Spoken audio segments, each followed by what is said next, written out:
सब तैयार हैं परमेश्वर का वचन सुनने के लिए? अद्धे के तैयार है, अद्धे कहते रहने देंगे। शुक्र है, कुर्सियां वाले भी हाथ खड़े कहते भी हाँ भाई तैयार हैं। हालेलुया।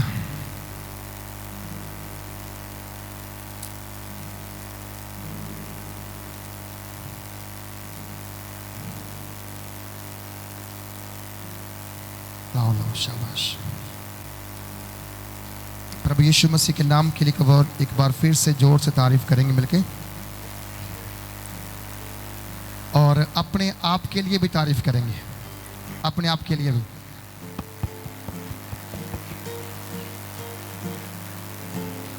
क्योंकि आज आप बहुत अच्छी तरह से बैठे हुए हैं।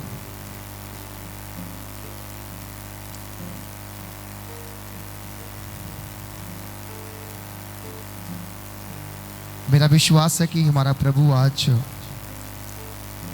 बहुत सारी जिंदगियों के अंदर जो ड्राई लैंड है ना, सूखापन है, आज उससे वो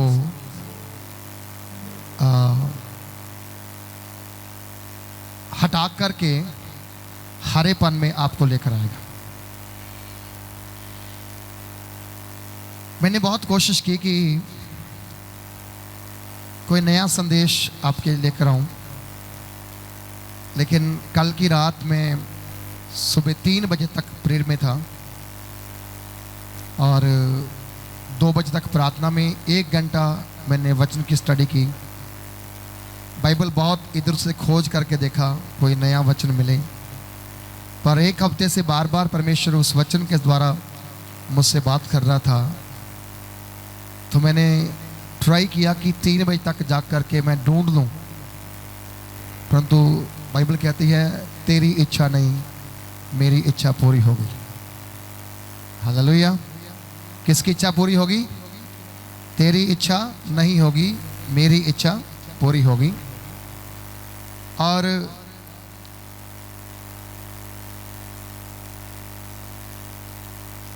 लगभग पूरा वीक मैंने उस वचन के ऊपर बात की, पूरा वीक लोगों से भी की है, अपने आप से भी की है, क्योंकि केवल वचन कलीसिया के लिए नहीं है, वचन पास्टर के लिए भी है।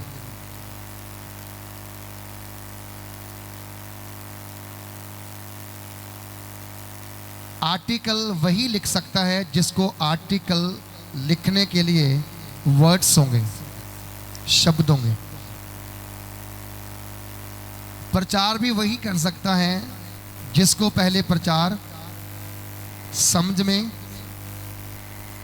के लिए प्रार्थना उपवास में जाना पड़ेगा। बनी बनाई खीर सब खाना चाहते हैं, लेकिन चूल्हे के ऊपर जाकर गर्मी में कोई खड़ा होना नहीं चाहता है। नकल मार के लोग पास हो जाते हैं, परंतु नकल मारने वाले लोग डॉक्टर नहीं बन पाते, नकल मारने वाले लोग आईएएस नहीं बन पाते, आईपीसीएस नहीं बन पाते, क्योंकि वो नकल मार के फिर उसी काम में जो दूसरे करते हैं उसी में फंस जाते हैं। मैं आपसे कहता हूं, आप एक रियल परमेश्वर के बेटे और बेटियां बन जाओ, सच्चे परमेश्वर के बेटे और बेटियां बन जाओ। थोड़े दिन के बाद हमें अपनी ब्लेसिंग नई तरीके से जमीन के अंदर से बाहर निकलती हुई नजर आएगी, नजर आएगी। हालेलुया। भले अभी आपके चारों ओर ड्राई लैंड होगा, सूखा जमीन होगा, पर थोड़े समय के बाद आपको नजर आएगा कि कुछ हरा हो रहा है, कुछ नया बाहर आ रहा है, कुछ नया बाहर आ रहा है। ये इसलिए होगा क्योंकि हम परमेश्वर की उड़ीक में लगे हुए हैं, वाट जो रहे हैं परमेश्वर के, हम लोग उड़ीक में लगे हुए हैं। और बाइबल कहती है जो यहोवा की उड़ीक करते हैं या वाट जोते हैं, वो क्या करेंगे? नए सिरे से, बोलो क्या करेंगे जी? नए सिरे से बल प्राप्त करेंगे।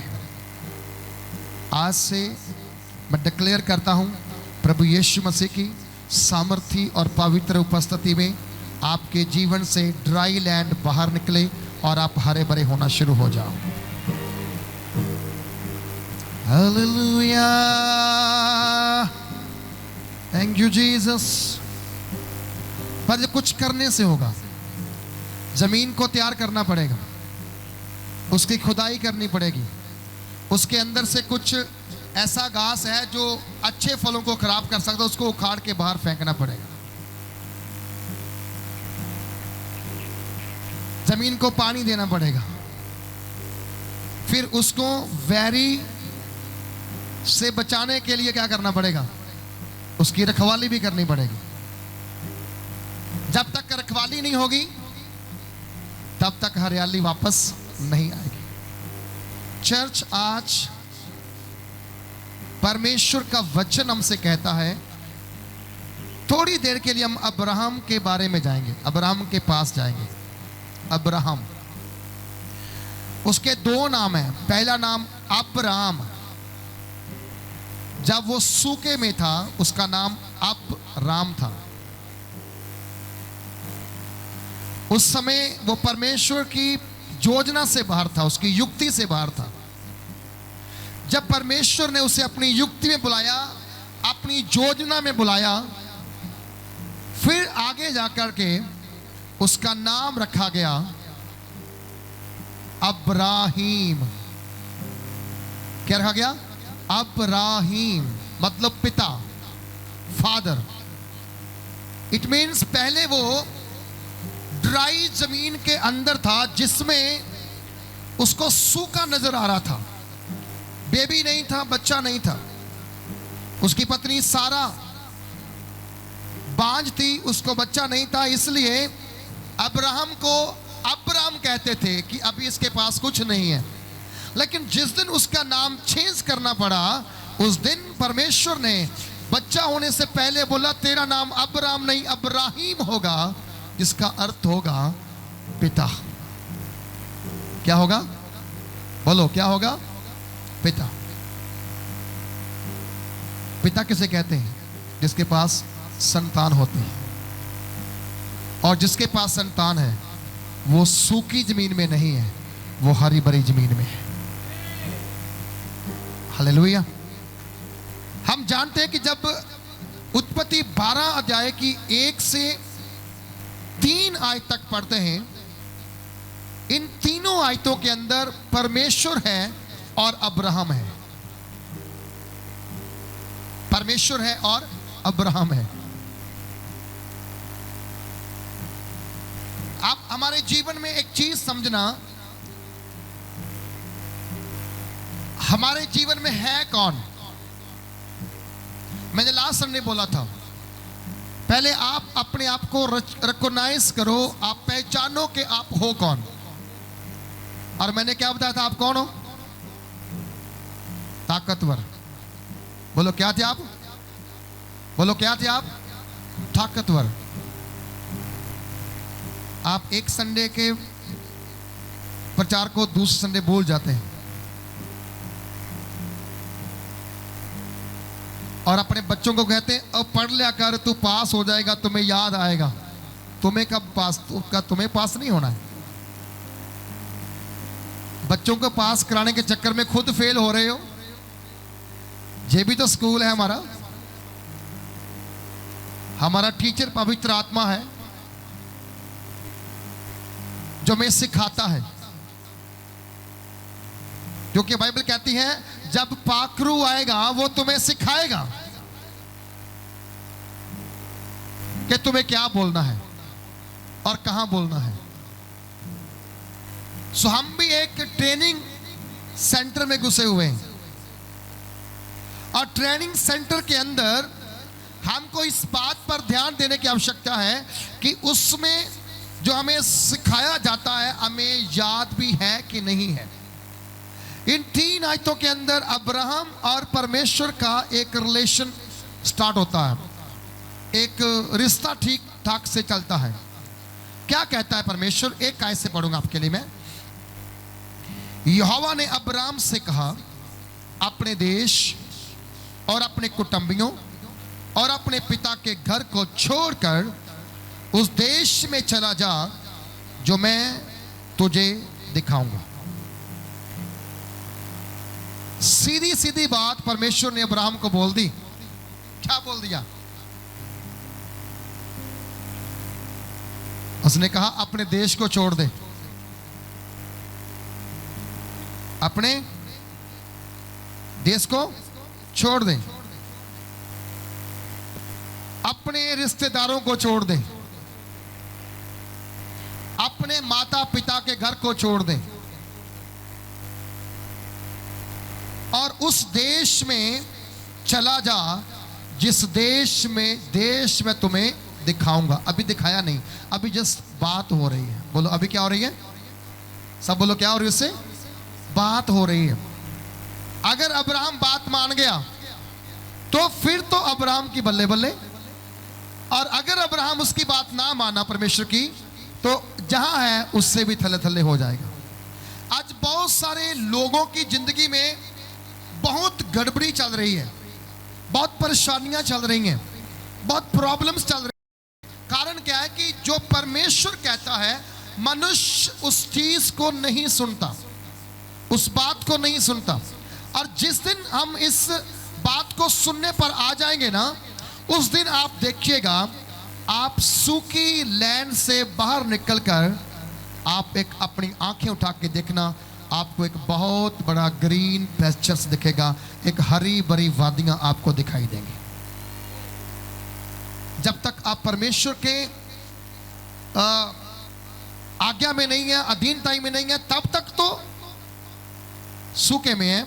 जिस दिन आप परमेश्वर की बात को समझ जाएंगे, उस दिन आपकी लाइफ में कुछ बड़ा चमत्कार हो सकता है, बड़ा मिरेकल हो सकता है। इसलिए परमेश्वर ने अब्राहम को बोला कि तू अपने देश को छोड़ दे, अपने रिश्तेदारों को, अपने माता और पिता के घर को, उस देश जो मैं तुम्हें चला जा, जो मैं तुम्हें दिखाऊंगा। और कहता है कि उसमें मैं जब तू जाएगा, मैं तेरे साथ एक वायदा कर रहा हूं, एक प्रॉमिस कर रहा हूं। ये वचन प्रॉमिस का परमेश्वर है।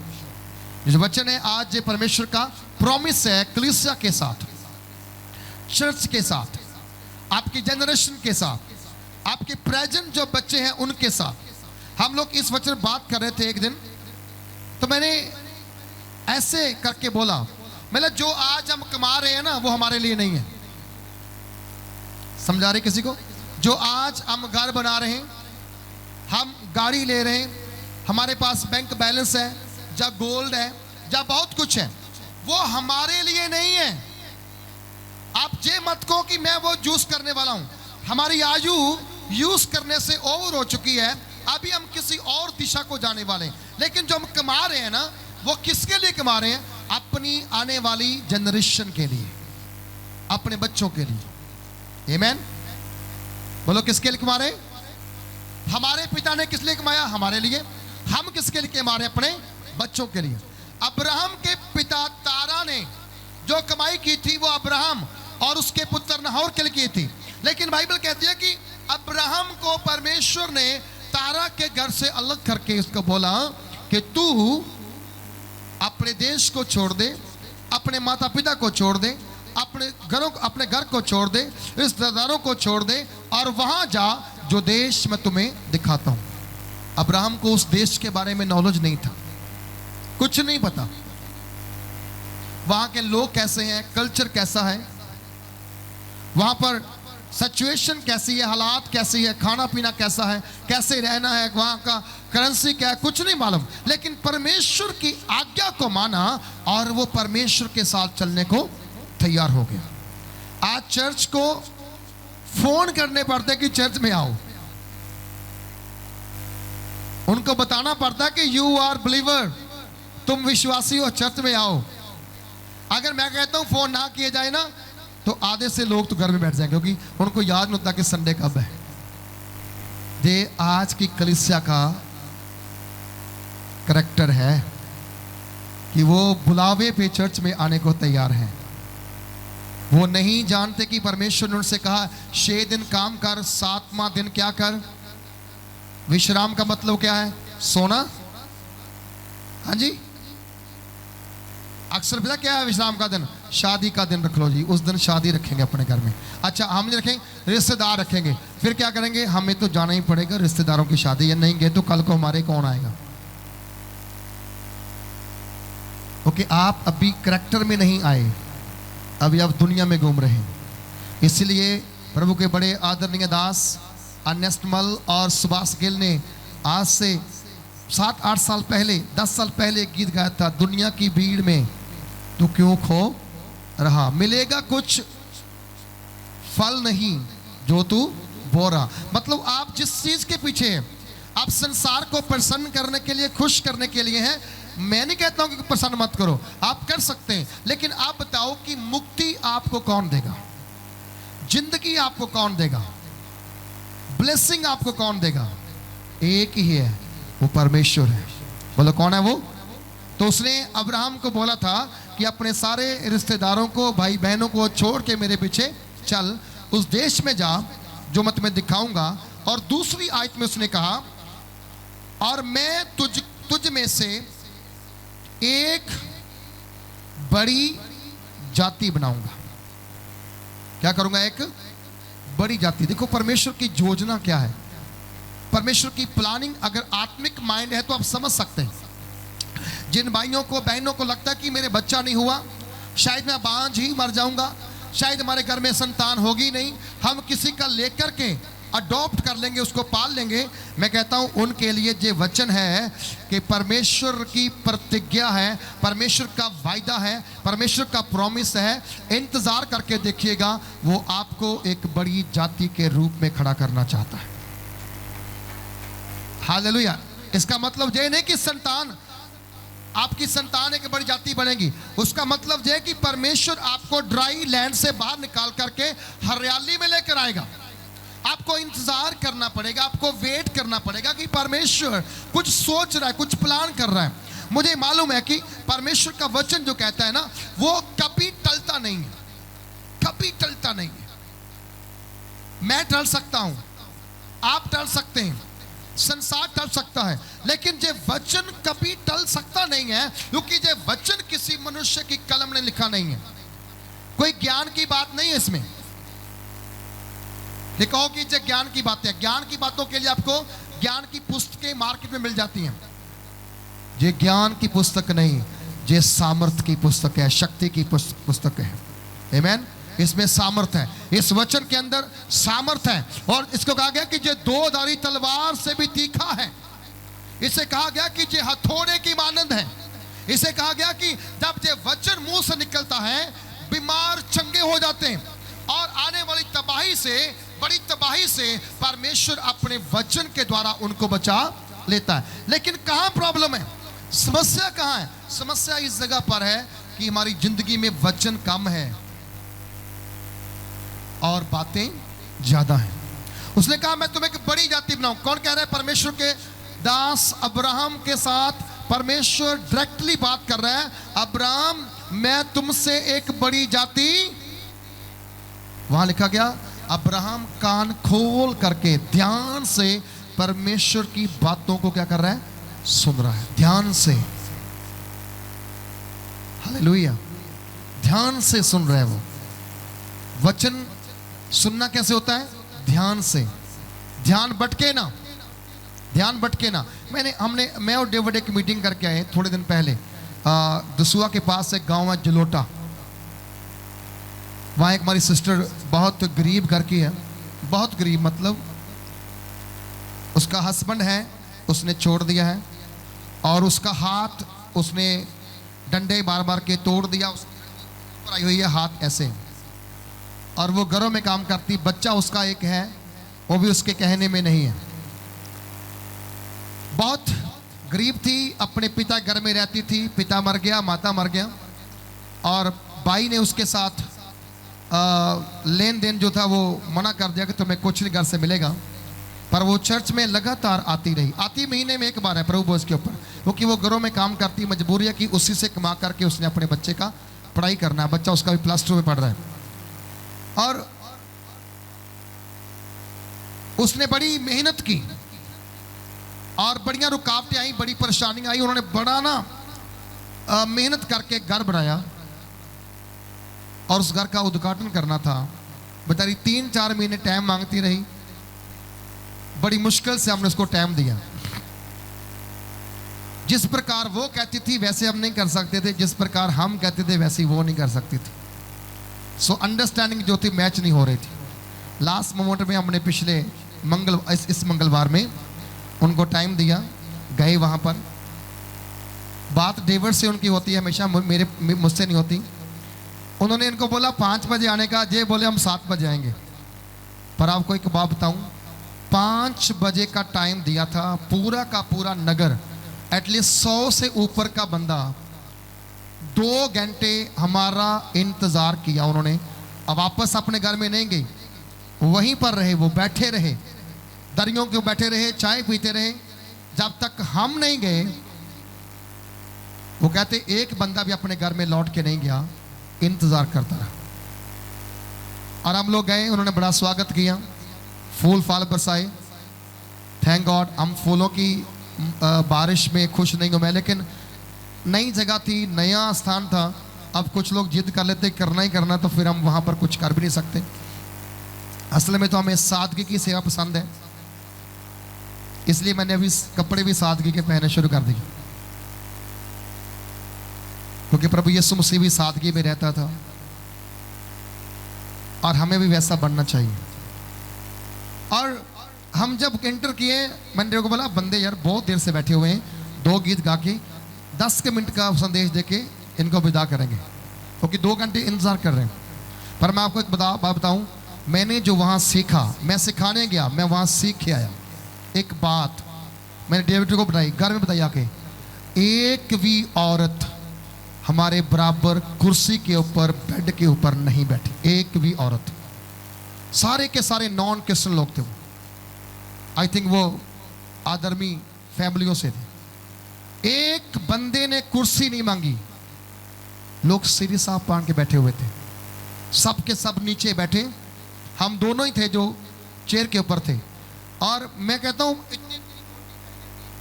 जो नीचे चौंपड़ी मार के बैठी थी, उन्होंने ऐसे टांगे भी फैला के नहीं बैठे हुए। मैंने बोला ये है रियल सच्चाई के साथ परमेश्वर की आराधना करने वाले बंदे। हमारे लोग 2.5 घंटे बैठना पड़े तो उनको कभी कुर्सी की ओर, कभी इधर की ओर। और एक बच्चा देखा मैंने, वो सरदार था, छोटा सा बच्चा, हमारे साथ ही बैठा था सामने। जब तक सत्संग नहीं खत्म हुआ, बच्चा उठ के बाहर नहीं गया। क्या सिखाया होगा उन लोगों ने अपने बच्चों को, और क्या सिखा रहे हैं हम बच्चों को। इतने प्यार से वचन सुना, सुनने के बाद हमें वहां फीडबैक मिला। कुछ बहनें मिलने के लिए आई, प्रार्थना करवाने के लिए आई। प्रार्थना डेविड ने की, मैंने उनसे बात की, और मालूम वो कहते जी हमने सुना था जीसस के बारे में, पर वो गलत सुना था सोशल मीडिया के द्वारा, पर जो आज सुना वो रियल में सुना और हमें बहुत अच्छा लगा। हालेलुया। आपको बताएं, परमेश्वर का वचन सुनने के लिए ध्यान लगाना पड़ता है, ध्यान लगाना पड़ता है। आज हम 20 साल से, 30 साल से, 40 साल से मसीह में हैं, बदलाव कोई नहीं है, चेंज कोई नहीं है। हम अपने आप को ऊंचा करना चाहते हैं, हम कुर्सी नहीं छोड़ते। नौजवान कुर्सी नहीं छोड़ते। बाकी जो लोग जिसकी घुटने में दर्द है वो तो बैठे, नौजवान भी कहते हैं मेरे गोडे तो है ही नहीं ना, खुदावंद के दुआ करया करो, है गया कहते ऊंचे ना खराब हो जाए बाद। आपको समझ के परमेश्वर से ऊंचा नहीं होना चाहिए कभी। आप प्रभु की चरणों में आके बैठना चाहिए। आपको परमेश्वर की उपस्थिति में बैठ के देखिएगा, आनंद अलग मिलेगा, जलाल अलग मिलेगा। और परमेश्वर को अब्राहम ने बोला, हालेलुया, जब अब्राहम से बात हुई, अब्राहम के मन में आया कि मैं कहां जाऊं, रास्ता कौन सा है, रोड मैप कौन सा है, मैं किस गूगल मैप से जाऊंगा, मुझे नहीं पता कनान कहां पे है। परमेश्वर कह तो रहा है तू वहां जा जहां मैं तुम्हें लेकर के जाऊंगा, परंतु मुझे पता नहीं कहां जाएंगे। लेकिन सुनो, अब्राहम परमेश्वर की बात को सुना बड़े ध्यान से। बोलो कैसे सुना? बोलो बड़े ध्यान से सुना उसने। क्या सुना उसने कहा मैं तुम्हें एक बड़ी जाति, बोलो क्या करूंगा, बड़ी जाति बनाऊंगा, एक बड़ी कौम बनाऊंगा। भविष्य विवरण 28 अध्याय की 1 आयत जब पढ़ते हैं, वहां भी परमेश्वर की आज्ञा की बात है और जहां भी परमेश्वर की आज्ञा की बात है। जहां पर भी अब्राहम जो है वो परमेश्वर की आज्ञा को सुन रहा है और कह रहा है कि परमेश्वर मुझे कह रहा है कि तू मेरे पीछे चल, अपने देश को छोड़ दे, अपने रिश्तेदारों को छोड़ दे, अपने पिता घर को छोड़ दे और उस देश में चला जा जो देश मैं तुम्हें दिखाऊंगा। अब्राहम के माइंड में एक बार सवाल नहीं आया कि यार मेरे पास इतना सुंदर बना हुआ कोठी घर है, मैं क्यों जाऊं, मैं क्यों जाऊं। सुनो, अगर प्रभु यीशु को आपने प्रसन्न करना है फिर कुछ समय के लिए तो कुछ ना कुछ त्यागना पड़ेगा। बोलो क्या करना पड़ेगा, त्यागना पड़ेगा। आज अगर मैं आपको बताऊं कि अब्राहम ये सुनने के बाद एक बार उसके मन में शक नहीं आया कि पता नहीं आगे घर मिलेगा नहीं मिलेगा, बच्चे मिलेंगे नहीं मिलेंगे, रिश्तेदार मिलेंगे नहीं मिलेंगे, घर के अंदर रहने के लिए किराए का मकान मिलेगा, क्या करना होगा। लेकिन वो चला गया, वो निकल पड़ा, उसने मन बना लिया कि मुझे जाना मतलब जाना है। और लिखा गया है कि परमेश्वर ने उससे बोला मैं तुम्हें एक बड़ी जाति बनाऊंगा, और दूसरे स्टेंस में कहता है मैं तुझे क्या करूंगा, आशीष दूंगा। क्या दूंगा तुम्हें, बोलो क्या देगा तुम्हें। ये वचन बहनों के लिए नहीं है, भाइयों के लिए।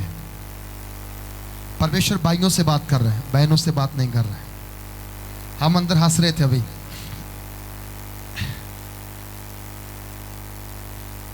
मैडम कह रहे थे कि भाई लोग आते हैं, बंदे बाहर छोड़ते हैं और वहां से बाहर निकल जाते हैं, अंदर नहीं आते। कि ऐसा ना हो कि स्वर्ग में भी ये लोग बहनों को लेकर जाएं, उतार के बाहर आ जाएं। मैं हंस रहा था, मैं क्या ऐसा क्या पता भाई लोग स्वर्ग में जाएं और बहनें नीचे रह जाएं। ओके, परमेश्वर की बात किससे हो रही है, बोलो किससे हो रही है। आप पढ़ के देख लो, जितने बड़े कैरेक्टर है परमेश्वर उनसे बात करता रहा। हालेलुया। बहनों के साथ बात नबियों ने की है, नबियों ने की, परमेश्वर के दासों ने की है। क्योंकि पहली स्त्री परमेश्वर के कहने से बाहर हो गई थी, उसी ने पहले मनुष्य को फंसाया था। और इसीलिए अब्राहम से बात हो रही है, सारा से बात नहीं हो रही। सारा भी उसी घर में हो सकती है। परमेश्वर कहता ओए अपने पत्नी को बुला के लेके आ, मैंने उससे बात करनी है, लेकिन नहीं बुलाया गया क्योंकि उसकी पत्नी की वहां आवश्यकता नहीं थी, वहां अब्राहम की आवश्यकता थी। जो प्रतिज्ञाएं हैं, जो वायदे हैं, वो मनुष्य के साथ किए गए परमेश्वर की ओर से। जब आदम को बनाया गया, परमेश्वर ने उससे प्रॉमिस किया था कि इस बाग के सारे फल खा सकता है, साग पत्त खा सकता है, जो तेरे मन में आए खा सकता है, पर तुझे एक आज्ञा भी है, इस बाग की रखवाली करना। क्या करना इस बाग की, सब बोलो क्या करना, बाग की रखवाली भी करना। मेरे भाइयों से विनती है, अपने परिवार की रखवाली करने की जिम्मेदारी आपकी है, आपकी है। आप खुद पी के घर में आते हो और बच्चों को कौन संभालने वाला है, बच्चे फिर अपने आप ही बाहर निकल जाएंगे। आप खुद ही गलत रास्ते पे हो तो बच्चे कैसे सही रास्ते पे ले आओगे। पहले आपको सही रास्ते पे आना पड़ेगा, आना पड़ेगा। एक बार एक भाई ने मुझे बोला मेरा बच्चा मेरा कहना नहीं मानता। मैंने बोला क्या हुआ, बोला मैं जब भी इसको कोई काम कहता हूं ना, ये मेरी बात को टाल के चला जाता है। मैंने उसको पूछा तू क्यों बात नहीं मानता, कहता जी मैं इनका बच्चा ही नहीं हूं। मैंने क्यों, बोले जे जब कहते हो खोते दे पुत्रा, तो मैं तो खोते का पुत्र हूं, मैं तो इनका पुत्र है ही नहीं, तो मैं बात कैसे मानूं। मीन्स क्या है कि कई बार हम अपनी संतान को ऐसे शब्दों का उपयोग करके बोलते हैं कि वो फिर कहते हैं कि हम तो इनकी संतान है ही नहीं, हम तो डंगर की संतान है, हम तो खोते की संतान है। सुनो, अपने बच्चों को पहले पहचानिए कि वो प्रतिज्ञा की संतान है। बोलो क्या है वो, बोलो क्या है वो, प्रतिज्ञा की संतान। उनका नाम लेकर बनाओ, उनको बेटा करके बुलाओ। जैसे आप उनको बोलेंगे तो फिर तो वो तो कहेंगे भी कहना क्यों माने भाई, ये तो मैं तो किसी और की संतान हूं। ध्यान देके सुने, आपके ऊपर जिम्मेदारी है, आपकी और आपकी फैमिली की। प्रभु यीशु मसीह कलीसिया का सिर है, और प्रभु ने क्या कहा है, आदमी जो है वो अपनी पत्नी का सिर, मतलब अपने घर का सिर है, अपनी फैमिली का सिर है। आज पति कहां है, फैमिली कहां है, कुछ पता नहीं है। आपको ये बात समझना कि आदम बनाया था, बड़ा सुख था, जैसे ही स्त्री आई कंट्रोल से बाहर चला गया। आज मुझे एक बात आपसे ये कहनी है कि दोनों को परमेश्वर ने बरकत दी है। पहली स्त्री, पहला पुरुष, दोनों को बरकत दी है। उसने कहा बढ़ो फूलो, धरती को क्या करो, भर दो। लेकिन जहां पर अब्राहम को अकेले को क्यों बुलाया गया, इसके पीछे भी एक लॉजिक है, एक कारण यह है कि परमेश्वर अब्राहम को अपना वफादार दास बनता हुआ देखना चाहता था। बोलिए, वफादार दास बनता देखना। आज दशमांश देने में नाकामी पता कहां पे है, औरतों में है, बंदों में नहीं है। बंदे तनख्वाह ला के देते हैं, आलो जी। औरत कहती है दशमांश इस महीने रहन दिए, अगले महीने सही, ओते की कमी है। औरतें रोकती हैं अपना दान, अपना दशमांश देने से रोकने के लिए, इसीलिए बहुत सारी ब्लेसिंग रुक गई है, बहुत सारे रास्ते बंद हो गए, बहुत सारा कर्ज हमारे ऊपर आ गया है, बहुत सारी निराशा हमारे जीवन में आ गई है। सुनो मेरी बात ध्यान से, आपको वचन में लिखा गया है आदम हवा के पीछे लगा, अदन के बाग से बाहर निकल गया। अब आप कहां, जहां से कहां बाहर निकलोगे, अभी आपको स्टैंड लेना है। यू आर द हेड, आप एक सिर हो, आप घर के मुखिया हो। आपको कब निर्णय लेना आएगा, आपको निर्णय लेने के लिए पहले प्रार्थना में जाना पड़ेगा। बहुत सारे भाई तो प्रार्थना करते ही नहीं है, उनको बोलो चाय के लिए प्रार्थना करो, आप ही कर लो जी। ओके, चाय की प्रार्थना नहीं आती, शैतान को कैसे निकाल पाओगे? खाने की प्रार्थना नहीं आती करनी, दुष्ट आत्मा से कैसे पंगा ले लोगे? आप मेरी बात ध्यान से सुनना। अब्राहम को बोला गया मैं तुम्हें एक बड़ी जाति बनाऊंगा, मैं तुम्हें आशीष दूंगा। बोलो क्या करूंगा, तुम्हें आशीष दूंगा, और तेरा नाम क्या करूंगा मैं, बोलो तेरा नाम क्या करूंगा मैं, महान करूंगा। हिंदुस्तान के अंदर एक बड़ी मशहूर एक कहावत है कि हर सफल आदमी के पीछे औरत का हाथ है। गलत है, वो वचन के अनुसार वो कांटे में है, रॉन्ग में है। हर सफल औरत के पीछे उसके पति का हाथ है। आप ताली मार सकते अगर मन करता हो तो। हालेलुया। इसी पति के कारण पत्नी को सब कुछ बना बनाया मिल जाता है, सब कुछ। मेरी बात समझ आ रही कि नहीं आ रही? कितनों को समझ आ रही? जब कोई पत्नी शादी कर घर में लेके आती है, वो अपना घर साथ में लेके आती है। कौन देता है, बोलो कौन देता है? और फिर हम उसी पति को क्या करते हैं, नीचा दिखाते हैं। वो तो मैं ही हूं जो तेरे साथ निभा रही हूं, कोई और होती अब तक भाग जाती। उससे पूछ के देख लो थोड़ा सा, उसकी कंडीशन क्या है। शायद वो तुमसे ज्यादा टाइट हो, पर मेरी बात ध्यान सुना। ऐसा मतलब क्यों होता है? क्योंकि इसके कारण यह कि हमारी नासमझी है, हमारे अंदर वो चीज की कमी है जो हमें चाहिए। इसीलिए बाइबल कहती है सुलेमान बादशाह ने पैसा नहीं मांगा, सोना नहीं मांगा, अच्छा कपड़ा नहीं मांगा, बड़ा महल नहीं मांगा। उसने कहा खुदाबंद मुझे बुद्धि और समझ दे दो। क्या करने के लिए? ताकि मैं अपने घर को, उसका राज ही उसका घर था, उसका राज ही उसका घर था। मेरी कलीसिया जो मेरा परिवार है, मैं कई बार, मेरे कई भाई बहन फोन करते तुम आते नहीं यार। मैं क्या, मेरे तो इतने रिश्तेदार हैं, मुझे उन तक पहुंचना मुश्किल है, तेरे पास कहां से आ जाऊं, टाइम ही नहीं है। आपके दुख मेरे दुख हैं, आपके सुख मेरे सुख हैं। ओके, मैं आपकी फैमिली का एक वो हिस्सा हूं जो आपको पवित्रताई में भी, विश्वास में भी, धार्मिकता में भी और ईमानदारी में भी चलने के लिए अगुवाई करता हूं। हालेलुया। लेकिन कई बार हम परमेश्वर की प्रतिज्ञा को भूल जाते हैं।